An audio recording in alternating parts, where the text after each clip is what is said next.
오늘 말씀의 제목은 성문 밖 나병 환자 4사람의 믿음입니다. 기독교 세계관에서 저와 여러분의 인생의 진행 방향이 어떻게 되는가를 보면 다음 3가지 요소에 의해서 결정됩니다.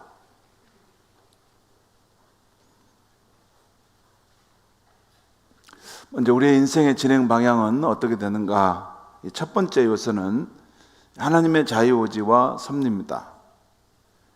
하나님 지으신 이 우주가 있는데 이 세상이 있는데 이 안에 하나님의 자유의지와 또 섭리가 역사하고 있습니다. 두 번째는 자연의 인과 법칙입니다. 하나님이 자연 만물을 만드시고 그 안에 법칙을 내재해 두었습니다.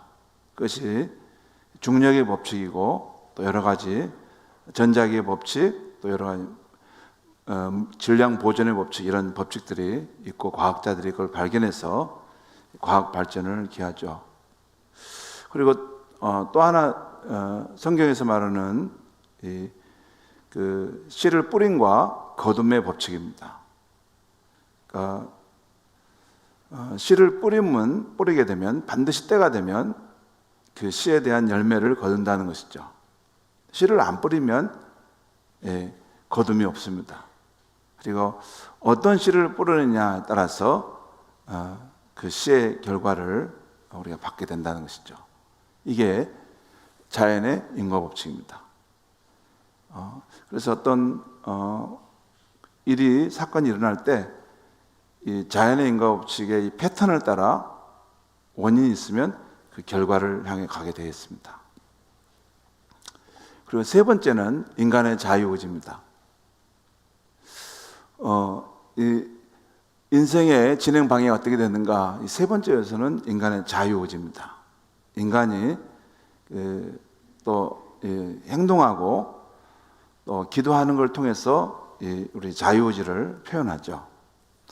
그러니까 우리가 어떤 것을 하려고 하면, 이루려고 하면 어떤 행동을 해야 되지 않습니까?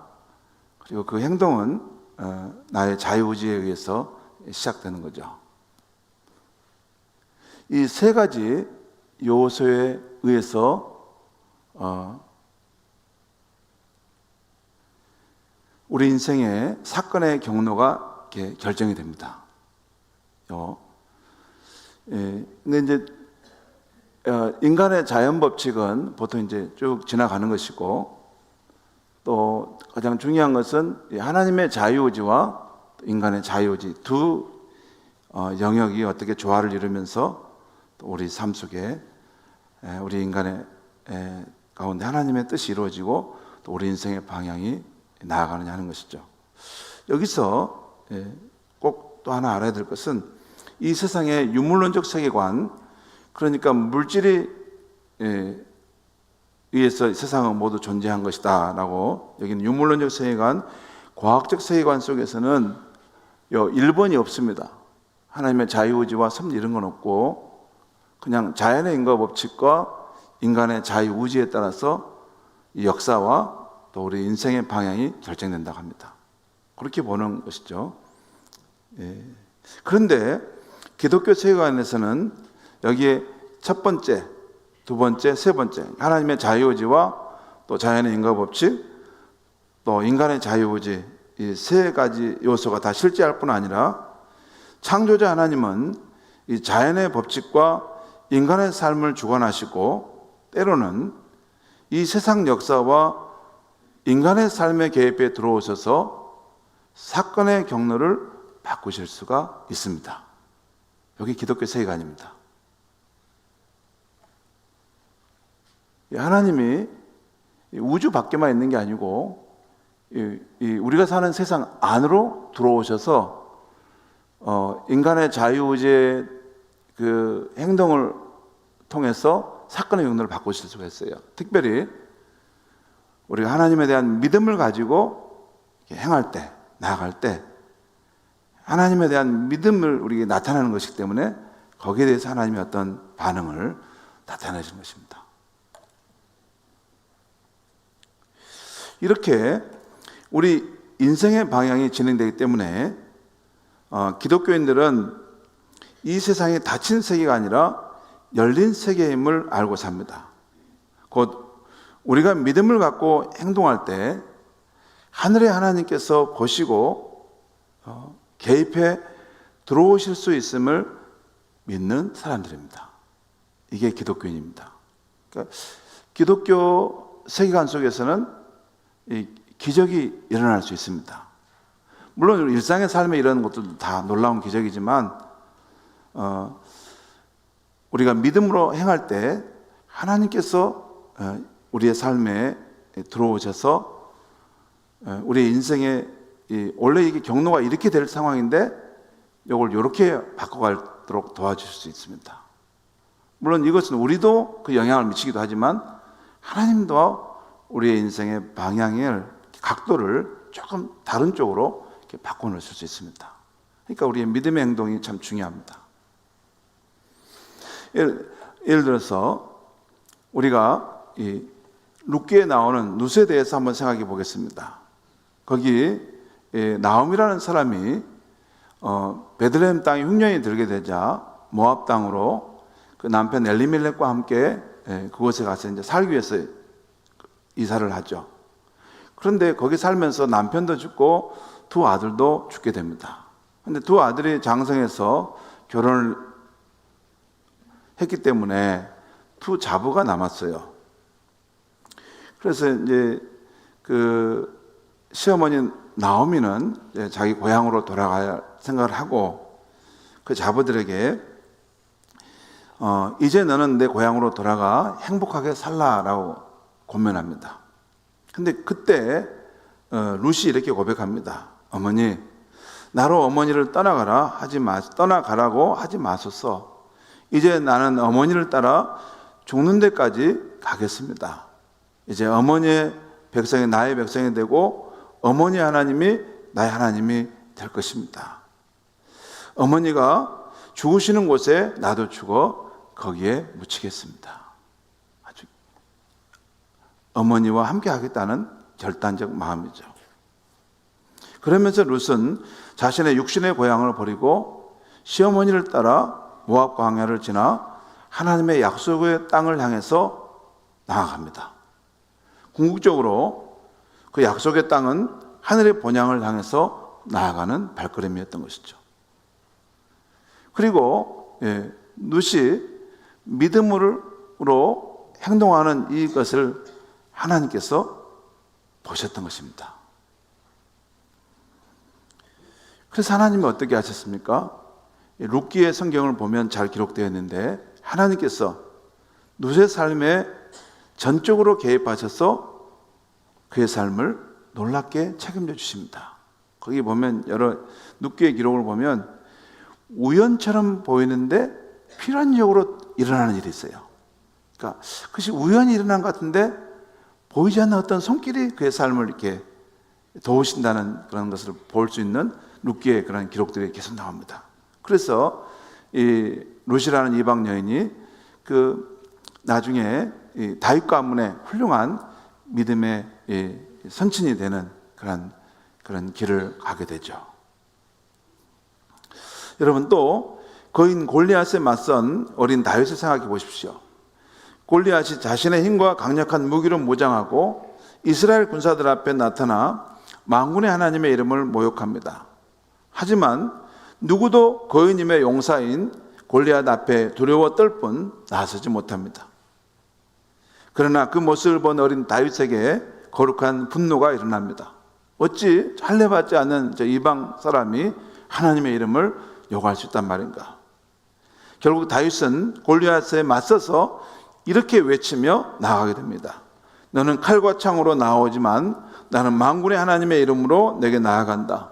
전쟁은 여호와께 속한 것인즉 그가 너를 내 손에 넘기시리라 하면서 당당하게 나아갑니다.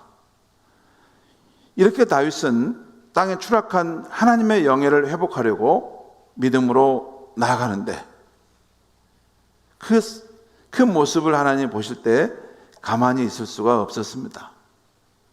다윗이 골리앗을 향해 돌팔매의 돌을 던질 때 그 각도를 골리앗의 이마에 적중하도록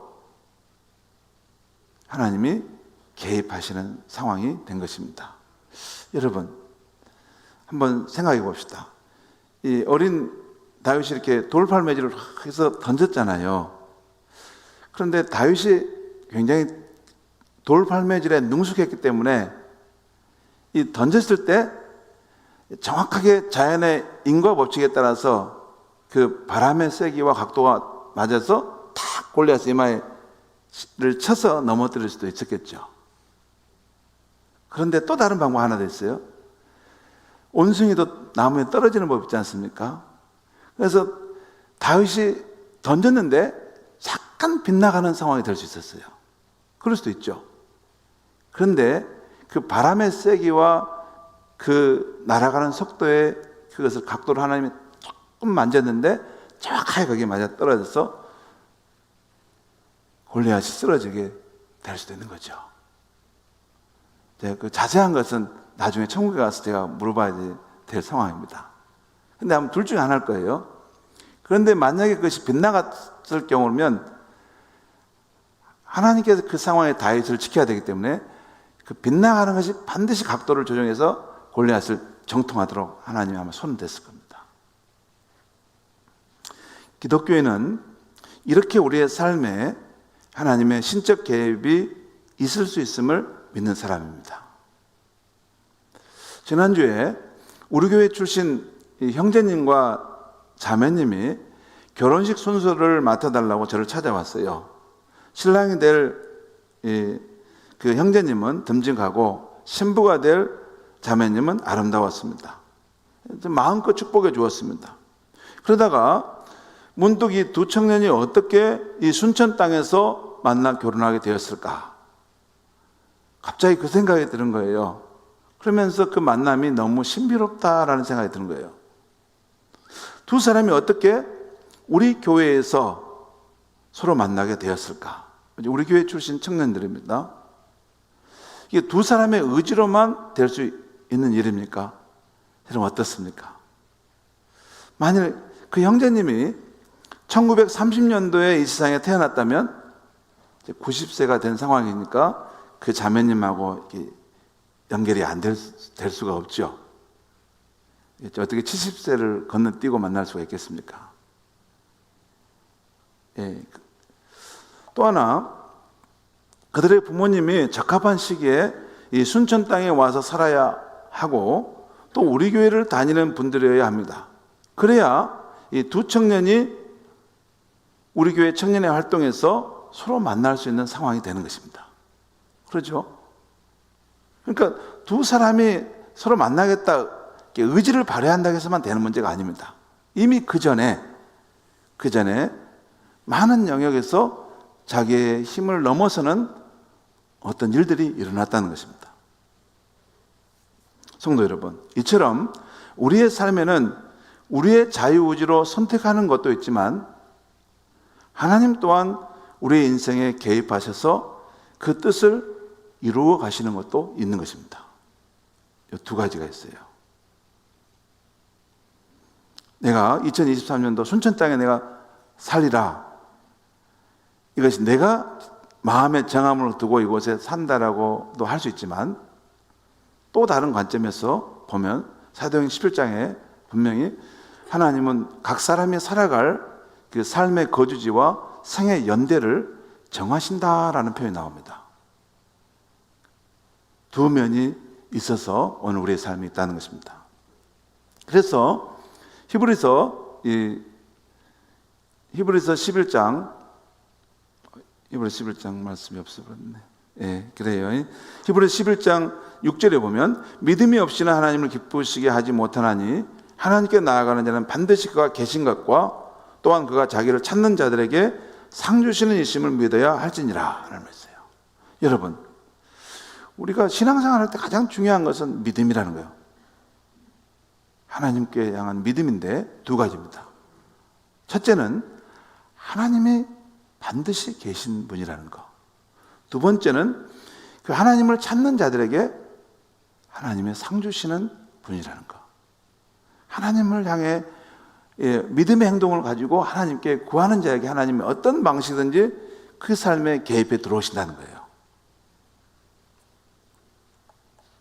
그걸 믿어야 한다는 거예요.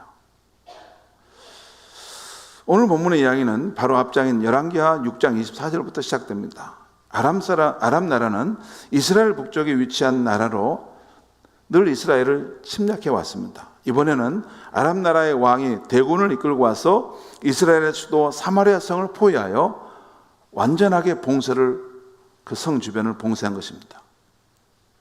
아람 군대가 사마리아 성을 에워싸게 되자 절망이 그 백성들을 뒤덮었습니다.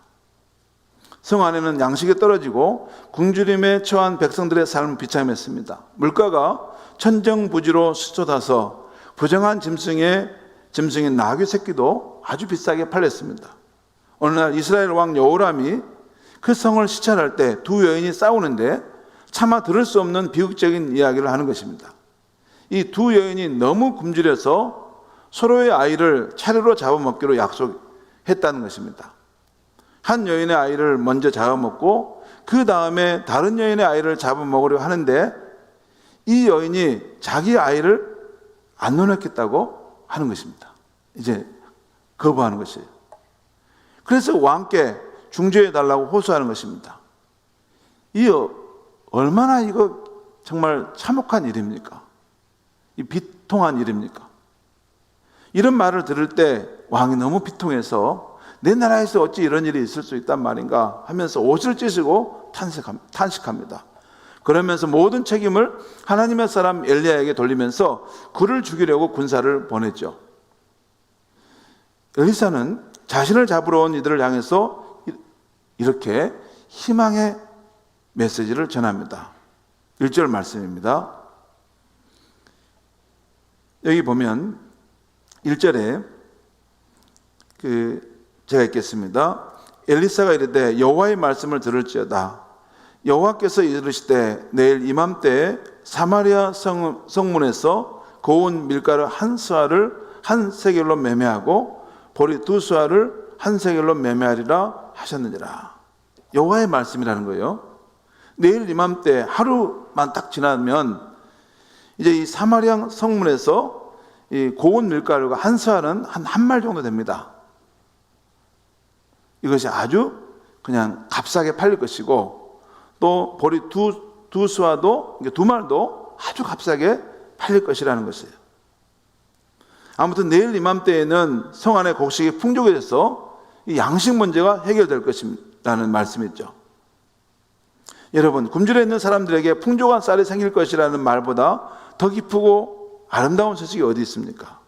그런데 그때 군사를 이끌고 온 왕의 총애를 받은 한 장관이 부정적인 말을 하는 것입니다. 여호와께서 하늘에 창을 내신들 하늘문을 열어서 그런 일을 행한다 하더라도 어찌 그런 일이 있겠느냐? 그런 일은 없다는 것입니다. 부정적인 말로 그 엘리사의 그런 하나님 말씀을 부정한 것이죠.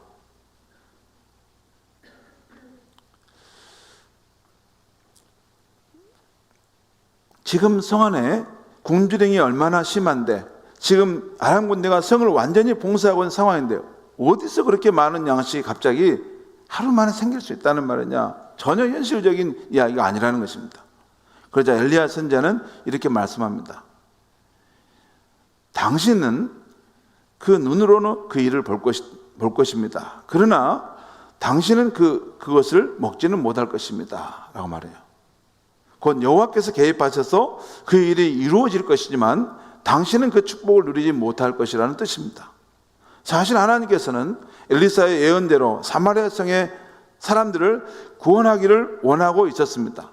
그런데 사마리아 성에는 이 군대 장관처럼 부정적인 사람들이 가득했기 때문에 그들을 통해서 하나님이 일할 수는 없었습니다.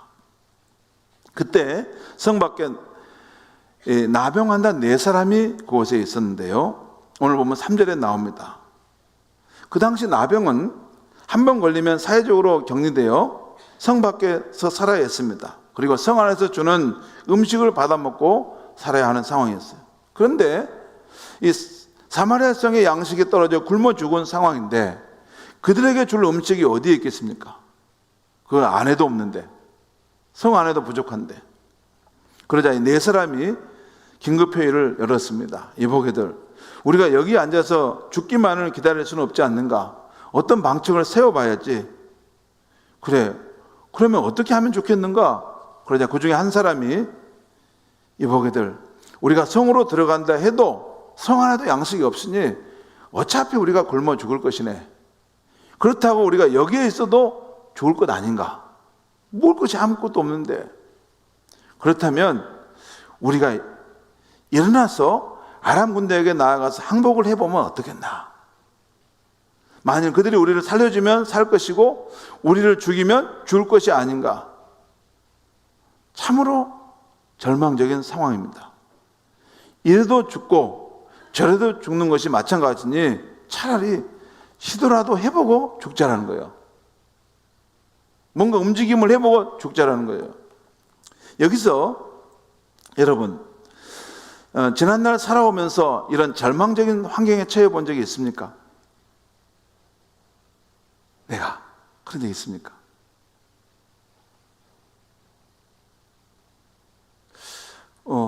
정말 이래도 죽고 저래도 죽는, 그리고 더 이상 살 길이 보이지 않는 이런 때가 있었냐 말입니다. 제 인생에는 두 번 있었습니다. 한 번은 대구에서 제가 사역할 때고, 한 번은 중국 상해에서 선교 사역을 할 때, 제가 막다른 길에서 더 이상 갈 곳이 없을 때.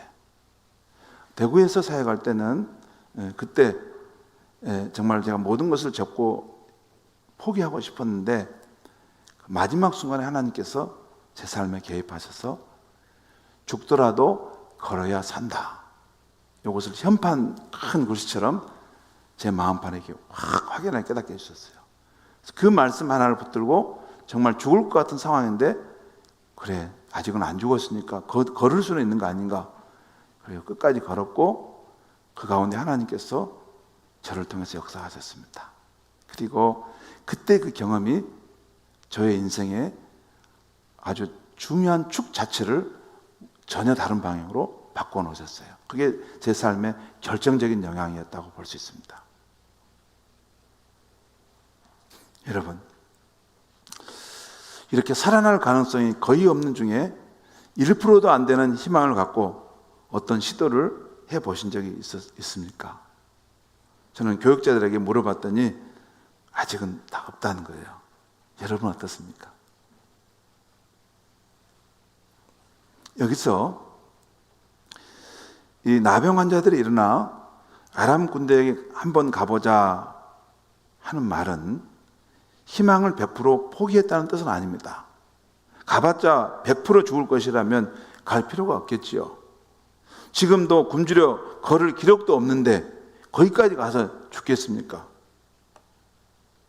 1%라도 살 수 있을 것이라는 희망이 있어서 간 것입니다. 여러분, 꼭 우리가 이 어떤 막다른 길에 살 길을 찾을 때 이게 살 길이 안 보이는 거예요. 어느 이제 여기로 가면 살겠다, 이게 희망도 없는 거예요. 근데 그냥 앉으면 죽을 수밖에 없기 때문에 그냥 가야 되는 상황이 있을 수 있어요. 그럴 수 있습니다. 그러면 이제 희망 때문에 안 가야 그냥 가고 있는 거예요, 거기에. 지금 이 사람들이 그런 상황이죠. 또 여러분, 이들이 1%라도 희망을 품고 갔다면 그것은 하나님께 대한 믿음에서 나오는 희망으로 간 것입니다.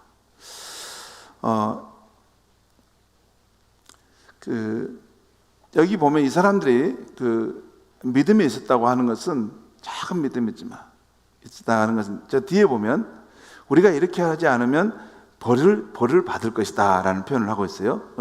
이 사람들이 이스라엘 사람들이기 때문에 하나님을 믿는 이런 마음들이 있었던 것이죠. 그래서 정말 이 믿음이랄 것도 없는 아주 미미한 것이지만 하나님 믿는 믿음 안에서 그 희망의 길을 한번 가본 겁니다. 그런데 그들이 희망을 갖고 일어나 행동할 때 하나님이 역사하셨다는 거예요. 하나님이 실제로 움직이셨다는 것입니다. 이것이 오늘 보면 5절과 7절 말씀인데 한번 보겠습니다. 제가 읽겠습니다. 아람 진으로 가려 하여 해질 무렵에 일어나 아람 진영 끝에 이르러서 본즉 그곳 한 사람도 없으니, 놀랍게 해질 때쯤에 가봤더니 아무도 없다는 그곳에. 그 이유가 6절과 7절에 나와 있습니다. 보겠습니다. 이는 주께서 아람 군대로 병거 소리와 말소리와 큰 군대의 소리를 듣게 하셨으므로 아람 사람이 서로 말하기를 이스라엘 왕이 우리를 치료하여 헷사람의 왕들과 애국 왕들에게 값을 주고 그들을 우리에게 오게 하였다 하고, 자기들의 생각인 겁니다. 7절 보겠습니다. 해질 무렵에 일어나서 도망하되 그 장막과 말과 나귀를 버리고 진영을 그대로 두고 목숨을 위하여 도망하였더라. 여러분, 여기서 오늘 성경 저자는 나병 환자들이 아람 진영을 향해 출발할 때가, 그때가 언제냐면 해가 질 무렵이었다는 거예요. 또 아람 사람들이 큰 군대 소리를 듣고 두려워 도망갔던 그때가 또 해가 질 그 무렵이었다는 거예요. 다시 말해 해가 질 무렵에 두 사건이 동시에 일어난 것으로 기록하고 있어요. 그러면 아람 사람들은 해질 무렵에 어떻게 큰 군대 소리를 듣게 되었을까요? 여러분, 작은 소리라도 스피커로 들으면 크게 들리는 걸 아시죠? 저는 이렇게 하나님이 역사하셨다고 생각해 봤습니다. 아마 그 나병 환자들은 서로 어깨동무를 하고 함께 기대면서 겨우겨우 나아갔을 것입니다. 그러나 그들이 희망을 품고 나아갔을 때 그들 사이에 하나님이 함께 하셨습니다. 하나님이 함께 하시면 기적이 일어나는 것이죠. 4명이 일어나 함께 가자 외칠 때 그 소리를 하나님은 군대의 함성으로 들리도록 하셨던 것입니다. 그들이 옆에 차고 있던 깡통이 서로 부딪히며 내는 소리를 하나님은 어마어마한 군대의 창과 방패 소리로 들리게 했던 것입니다.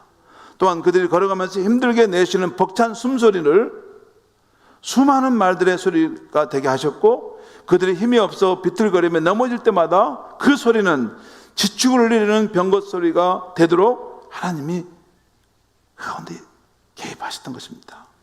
또 그들이 넘어진 친구를 일으켜 세우며 친구야 힘내라고 외치는 소리는 또 다른 큰 군대가 외치는 함성으로 그것이 들려지게 했던 것입니다. 아람 사람들은 해질녘이라고 쉬고 자려고 하는데 어둑해지는 저녁에 들려오는 이 큰 군대 소리로 갑자기 두려움이 엄습해 왔습니다.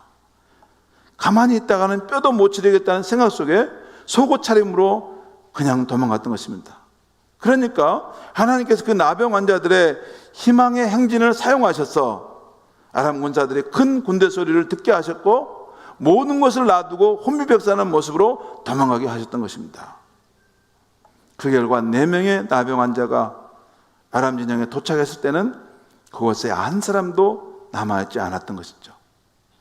우리 하나님은 우리 삶에 이렇게 놀라운 일을 행하실 수 있는 분이십니다. 마지막 오늘 본문 8절과 9절 한번 보겠습니다. 제가 또 읽겠습니다. 그 나병 환자들이 진영 끝에 이르자 한 장막에 들어가서 먹고 마시고 거기서 은과 금과 의복을 가지고 가서 감추고 다시 와서 다른 장막에 들어가 거기서도 가지고 가서 감추니라. 또 보겠습니다. 나병 환자들이 그 친구들에게 서로 말하되 우리가 이렇게 해서는 안 되겠도다. 오늘은 아름다운 소식이 있는 날이거늘 우리가 침묵하고 있도다. 만일 밝은 아침까지 기다리면 벌이 우리에게 미칠지니 이제 떠나 왕궁에 가서 알리자 하고, 그들은 처음에는 자신들의 허기진 배를 채우기 위해서 바빴습니다. 생각해 보세요. 그렇게 산의 진미와 맛있는 음식이 있고 그 뭐가 없으니 먼저 그 자기 배를 채우기 바빴겠죠. 그러다 문득 성 안에 굶주리고 있는 사람들을 생각한 것입니다. 그들은 아직 이 사실을 모르고 굶주려 죽어가고 있는데 그들을 외면한 채 우리들만 이 복된 소식을 알고 있어서는 안 되지 않겠는가.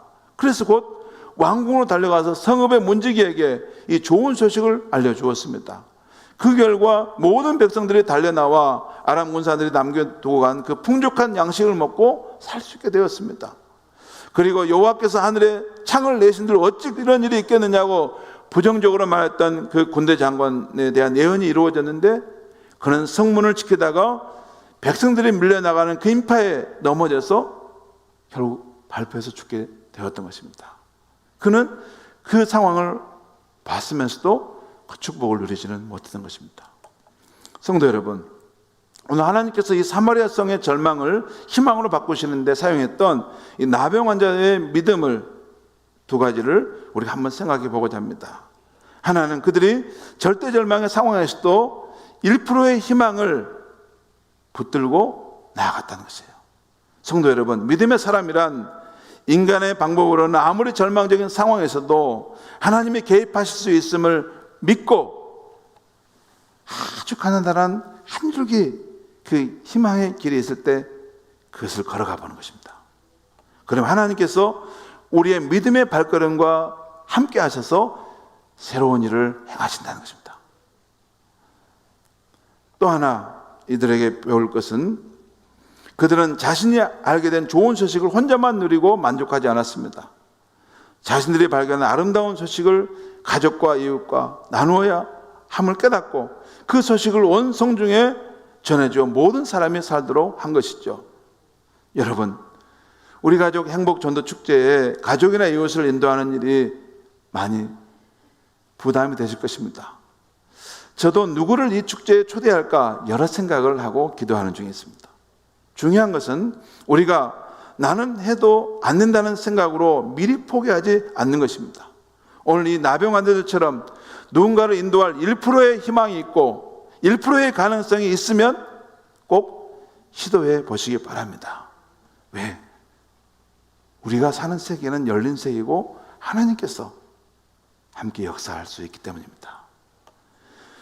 먼저 누구를 인도해야 합니까? 하나님께 기도로 묻고 준비해 보십시오. 또한 어떻게 내가 만난 예수님의 사랑을 전할 것인가? 여러 가지로 생각해 보십시오. 그리고 기회를 포착하여 사랑의 선물과 함께 초청장을 써서 전하며 진실한 마음으로 초청해 보십시오. 거기까지가 믿음으로 우리가 행할 일들인 것입니다. 그 나머지는 소중한 한 생명을 구원하기 원하시는 하나님께서 친히 개입하셔서 역사하실 줄 믿습니다. 기도하겠습니다. 하나님 아버지, 오늘 이 아침에 우리가 사는 세상은 닫힌 세계가 아니라 열린 세계이고 하나님께서 친히 역사하시고 또 우리의 삶의 방향을 영향을 줄 수 있는 것임을 깨닫게 하심을 감사합니다. 하나님, 이 성 밖에 나병 환자 네 사람이 그 절망적인 상황 속에서 그 절망의 길을 가지 않고 하나님을 바라보면서 희망의 길을 선택했던 것처럼 우리가 아무리 사면초가의 답답한 상황 속에서도 눈을 들어 하나님을 바라보고 희망을 노래하는 사람들이 되게 하여 주시옵소서.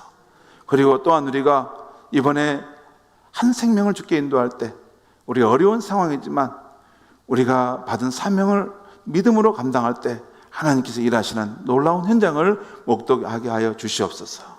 예수님의 이름으로 기도합니다.